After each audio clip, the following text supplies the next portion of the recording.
नमस्कार दोस्तों, आज का ये वीडियो आप सबके लिए बहुत ही इंपॉर्टेंट है। दोस्तों, अगर अब आप अपने एक बैंक अकाउंट से दूसरे बैंक अकाउंट में पैसा ट्रांसफर करते हैं या सेविंग या करंट अकाउंट से आप फिक्स डिपॉजिट करवाते हैं या फिर फिक्स डिपॉजिट से जो पैसा है वो आपके सेविंग या करंट अकाउंट में आता है, आपकी एक बैंक का जो पैसा है वो आप दूसरी बैंक के अंदर ट्रांसफर कर रहे हैं।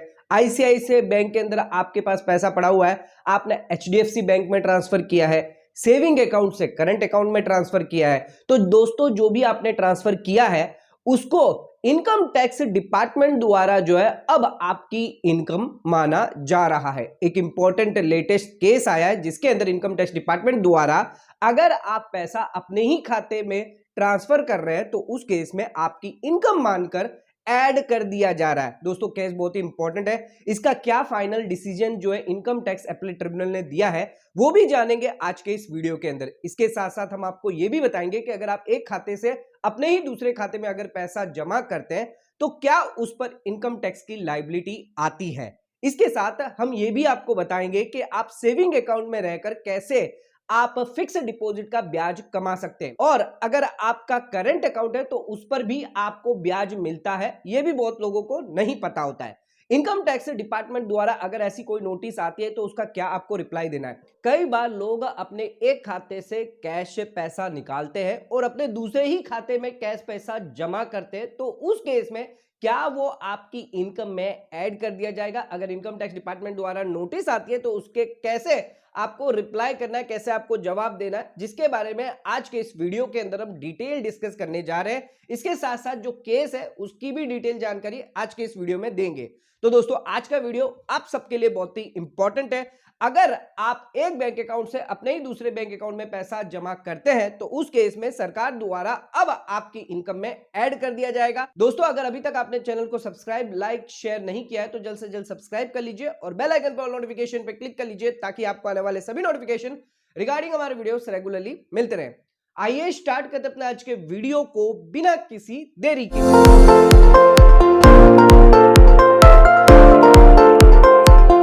आइए दोस्तों, स्टार्ट करते अपने आज के वीडियो को और बात करते हैं। अगर आप अपने ही एक बैंक अकाउंट से पैसा ट्रांसफर करके अपने दूसरे बैंक अकाउंट में जमा करते हैं तो उस केस में आपको टैक्स लायबिलिटी आ सकती है। कई बार लोगों के पास 3 से 4, 5, 10 बैंक अकाउंट होते हैं और वो इन्हीं बैंक अकाउंट में इंटरनल ट्रांसफर करते रहते हैं। यानी अगर आपके पास सेविंग अकाउंट है एसबीआई बैंक के अंदर और कैनरा बैंक के अंदर भी सेविंग बैंक अकाउंट है तो इसमें ट्रांसफर कर लिया, या आपके पास सैलरी अकाउंट है तो वो आपने दूसरे सेविंग बैंक अकाउंट के अंदर पैसा जमा कर दिया, आपके पास फिक्स डिपॉजिट है जो आपने सेविंग या करंट के अंदर डाल दी, या फिर सेविंग और करंट के अंदर जो पैसा है वो आपने फिक्स डिपॉजिट करवाने के लिए डाल दिया है। आपने सेम बैंक अकाउंट के अंदर सेविंग और करंट है तो सेविंग से पैसा करंट में डाल दिया, या करंट से पैसा जो है वो सेविंग में डाल दिया है, तो क्या इस पर हमें टैक्स लायबिलिटी आ सकती है। बहुत लोगों का यह सवाल होता है। दोस्तों, सबसे पहले समझते हैं कि पैसा जो है वो आप ट्रांसफर क्यों करते हैं। हो सकता है कि आपको कई बार जो है दूसरे सेविंग बैंक अकाउंट में कम ब्याज लग रहा हो, कम बैंक चार्जेस लग रहा हो, या फिर एटीएम चार्ज कम लगता हो, उस केस में आप पैसा जो है वो ट्रांसफर कर देते हैं। या अगर आप एक सिटी से दूसरे सिटी चले जाते हैं जॉब करने के लिए तो जो सैलरी में जो पैसा आपका आता है वो अपने सेविंग बैंक अकाउंट में आप ट्रांसफर कर लेते हैं। इसके अलावा अगर आपका मिनिमम बैलेंस जो है वो खत्म हो जाता है, यानी मिनिमम बैलेंस की जो लिमिट है वो खत्म होने लग रही है, तो उस वजह से भी आप अपने सेविंग बैंक अकाउंट से दूसरे अकाउंट में पैसा जमा कर देते हैं। या अगर आपका अकाउंट क्लोजर होता है तो उस केस से भी आपका जो फंड है वो दूसरे अकाउंट में चला जाता है। तो दोस्तों, ये कुछ कारण हो सकते हैं जिस वजह से आप अपना जो पैसा है वो ट्रांसफर करते हैं।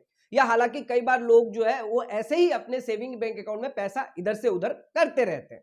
अगर आप हजारों में कर रहे हैं पैसा तो कोई दिक्कत नहीं है, लेकिन जब आप इसको लाखों में और करोड़ों में करते हैं तब आप इनकम टैक्स डिपार्टमेंट की नजर में आ सकते हैं। कुछ लोग तो कैश निकालकर दूसरे बैंक अकाउंट के अंदर जाकर कैश डिपॉजिट कर देते हैं, इसमें भी आपको दिक्कत नोटिस आ सकती है।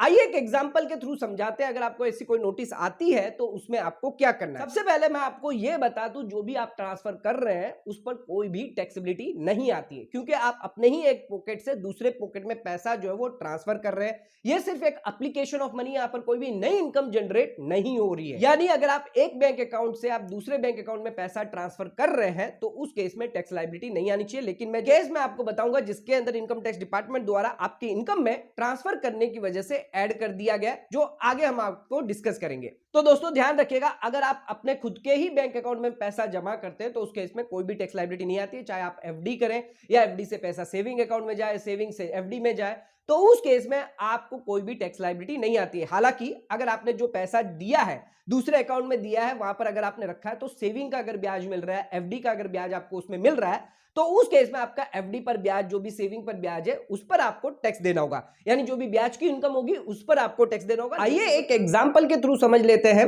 अगर आपके एसबीआई बैंक अकाउंट के अंदर आपके पास 50 लाख रुपए पड़े हैं एज आपकी इनकम है, इसमें से 25 लाख रुपए जो है आपने ट्रांसफर कर दिए कैनरा बैंक के सेविंग बैंक अकाउंट के अंदर। अब आपने 9वें महीने में, 11वें महीने में, 12वें महीने में या जनवरी और फरवरी महीने में अलग अलग डेट पर जो है अलग अलग अमाउंट जो है वो ट्रांसफर करिए। 2 लाख रुपए, 5 लाख रुपए, 10 लाख रुपए, 5 लाख रुपए आपने और करे हैं, और इसके बाद 3 लाख रुपए आपने करे, टोटल आपने 25 लाख रुपए करे। अब आपके जो सेविंग बैंक अकाउंट है कैनरा के अंदर, उसके अंदर ये डिपॉजिट जो है पैसा वो दिख रहा होगा, जो सेम डेट को दिख रहा है। तो अगर आपको कोई नोटिस आती है इनकम टैक्स डिपार्टमेंट द्वारा कि कैनरा बैंक के अंदर आपकी 25 लाख की इनकम है, इसको आपको ऐड करना पड़ेगा इनकम में, क्योंकि आपकी नई इनकम जनरेट हुई है, आपने इनकम टैक्स रिटर्न में नहीं दिखाया, तो आप सीधा कह सकते हैं ये एक स्विफ्ट ट्रांसफर है, जिसके अंदर आप ये बता सकते हैं कि एसबीआई बैंक के अंदर हमारा विड्रॉल ये था ये डेट पे, और कैनरा बैंक के अंदर हमारे में डिपॉजिट ये डेट, सेम डेट को ही जो है हमने ट्रांसफर किया है, सेम अमाउंट है। इससे कभी भी आपकी इनकम में जो है वो ऐड नहीं किया जाएगा। आप बैंक स्टेट में भी इसको हाईलाइट करके दे सकते हैं। इसके अलावा अगर आप चेक से कर रहे हैं या ऑनलाइन मोड से करते हैं तो बहुत ही बढ़िया होगा।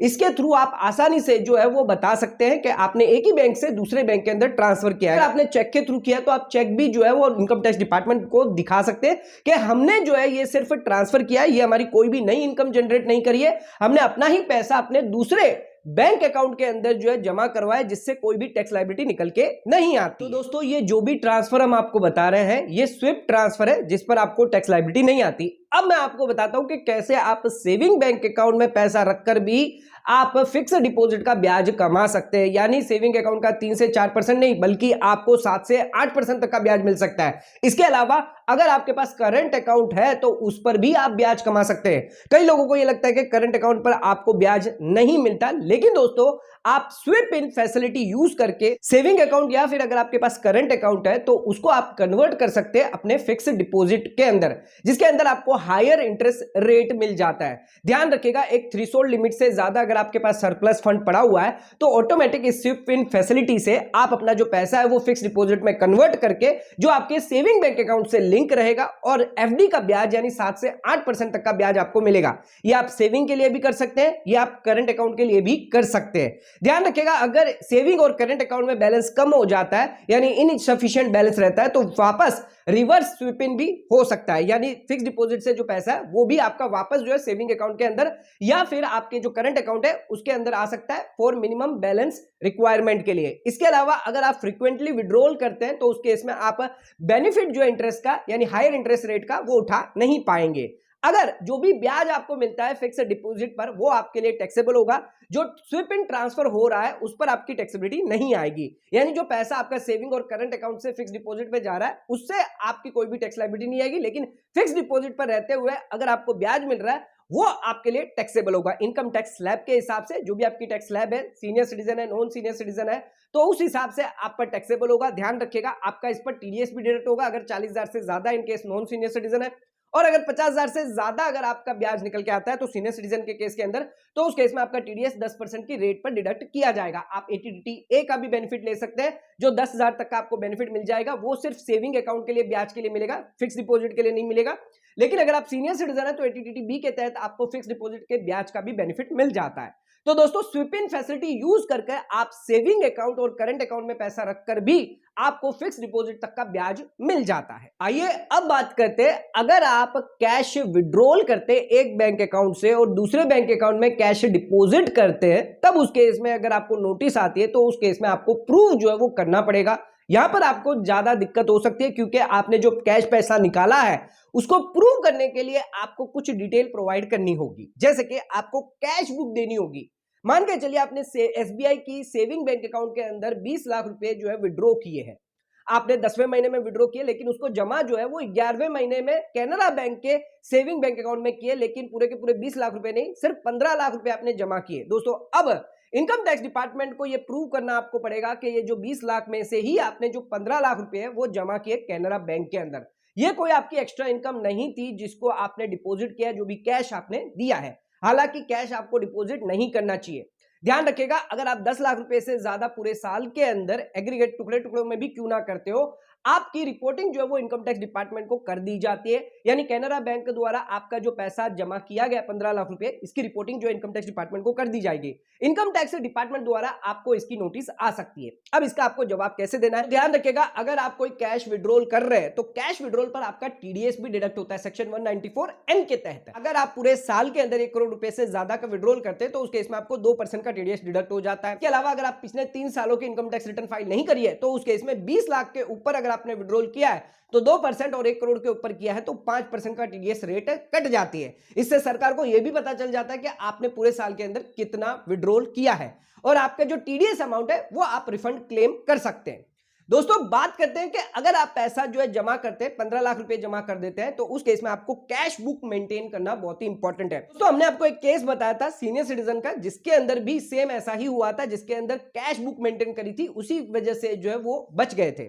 लेकिन आपको भी ध्यान रखना है, कैश बुक आपको मेंटेन करके रखना है। मान के चलिए आपका जो कैश ओपनिंग बैलेंस जो है वो 25,000 रुपए, अब आपने जो पैसा विड्रॉल किया है सेविंग बैंक अकाउंट से एसबीआई के अंदर 20 लाख रुपए के, तो उसके अंदर ऐड हो जाएंगे।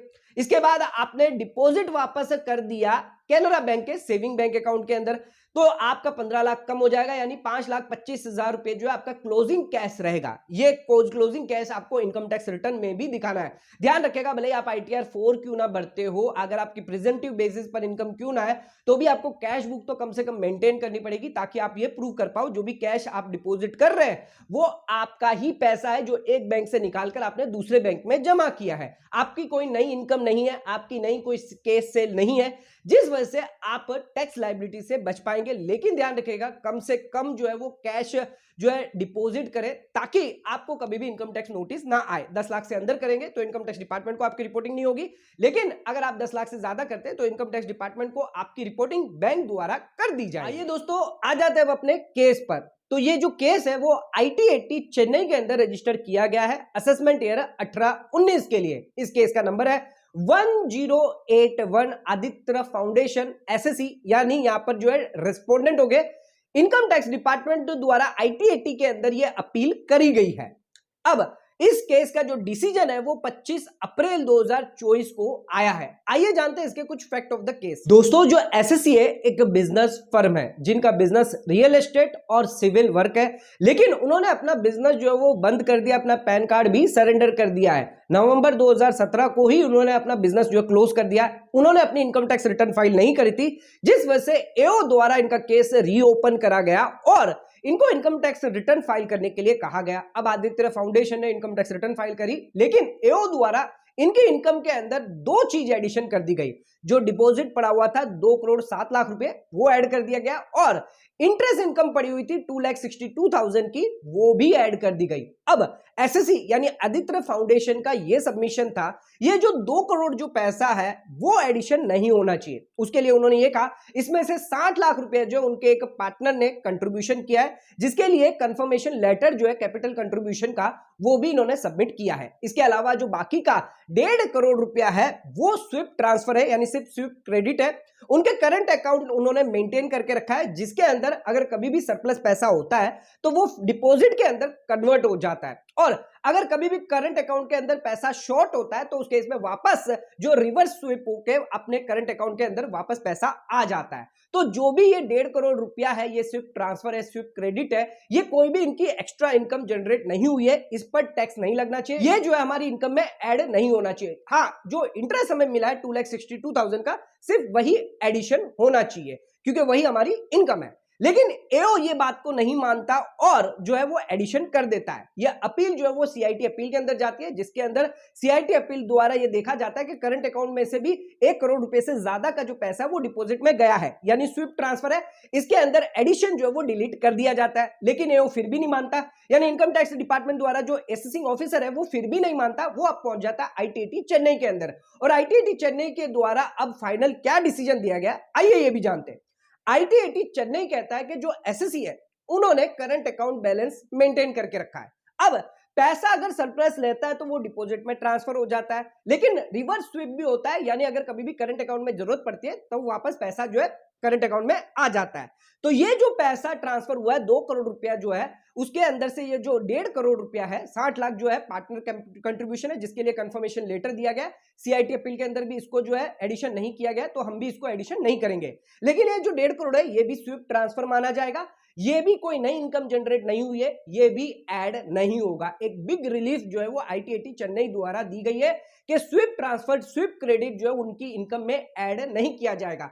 एओ की जो अपील थी वो डिसमिस कर दी गई है इस केस के अंदर। तो दोस्तों फाइनल जजमेंट ये निकल के आता है कि अगर आप एक बैंक से दूसरे बैंक अकाउंट में पैसा जमा करते हैं, सेविंग से करंट में, करंट से सेविंग में, या सेविंग करंट अकाउंट का जो पैसा है वो फिक्स डिपॉजिट में करते हैं, फिक्स डिपॉजिट से वापस आपके सेविंग करंट में आता है, या एक सेविंग बैंक अकाउंट से आप दूसरे बैंक के सेविंग बैंक अकाउंट के अंदर पैसा जमा करते हैं, तो उस केस में अगर आपका ही बैंक अकाउंट है, पैन नंबर रजिस्टर है, तो आपको कोई भी टैक्स लायबिलिटी नहीं आएगी, आपकी इनकम में ऐड नहीं किया जाएगा। तो दोस्तों आज के इस वीडियो के अंदर हमने आपको डिटेल्ड जानकारी दी कि अगर आप एक बैंक अकाउंट से दूसरे बैंक अकाउंट में पैसा जमा करते हैं तो उस पर आपको कोई भी टैक्स लायबिलिटी नहीं आएगी, लेकिन इनकम टैक्स डिपार्टमेंट द्वारा जो है आपको नोटिस आ सकती है, आपकी इनकम में ऐड किया जा सकता है, लेकिन आप इस केस का जो है वो रेफरेंस दे सकते हैं जिसके थ्रू आप टैक्स लायबिलिटी से बच सकते हैं। तो दोस्तों आज का वीडियो अगर आपको पसंद है तो आज के वीडियो को लाइक, सब्सक्राइब, शेयर करना ना भूले, ज्यादा से ज्यादा शेयर करें ताकि और लोगों तक इसकी नॉलेज पहुंच सके।